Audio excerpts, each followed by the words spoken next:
first step would be receiving the milk from the farm. Okay, so we've got one Jersey supplier, we use Jersey milk. Following day, we're going to process feta. We'll pump the milk through pasteurization.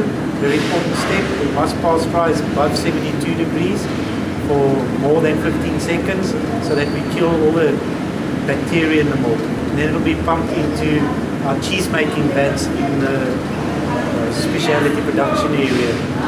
The milk going in takes about 15 minutes to fill a vat, 1,000 liters roughly. We'll add the lactic acid bacteria to the milk. The lactic acid bacteria is there to take the fresh milk from a fresh state down to a sour state, if you want to call it that, according to the feta pH that we're looking for. Once the milk's in the vat, we add the lactic acid bacteria in. About an hour later, we will add the rennet in. It's an enzyme that coagulates the milk. It's a microbial rennet. Once the milk is coagulated, roughly an hour and a half or hour and 15 minutes, we will then cut it. As soon as we cut it, we get curd and whey, so the solids and the liquid.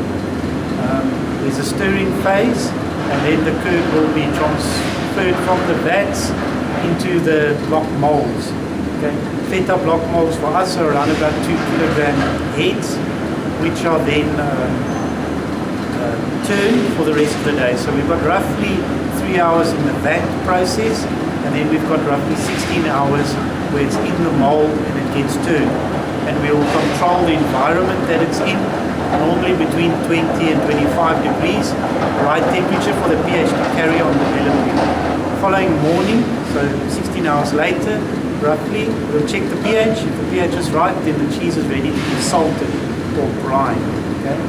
The brining is a salt solution where we've adjusted the pH to in line with the cheese, and then put it into the cold room and keep it there for around about 5 days. In that time, the cheese will absorb the salt out of the brine solution and give off a little bit of whey proteins and calcium. Roughly 5 days later, we will do a test in the lab to make sure our salt concentration is right. At that stage, if the salt is right, we will then cut the cheese and then put it through our packing machine, which is a thermoforming machine, so it forms a little punnet that we put the cheese in, and then we suck all the air out and seal it in there. So we don't put it into tubs with brine, we are vacuum packing it into a container. You know, making a product and then walking to the shop and seeing people buy it, that, over the years that's become more and more exciting for me. Thinking, you know, I spent all that time, we developed this cheese, the team has put it together, and now we're selling it, it's been successful. So that's quite a, gives me quite a bit of a buzz.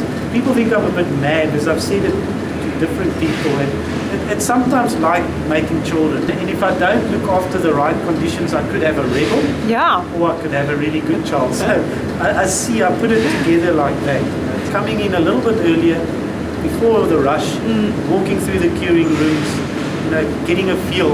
Over the years, you develop a feel for, instead of looking at the gauges, feel the cheese, feel the room.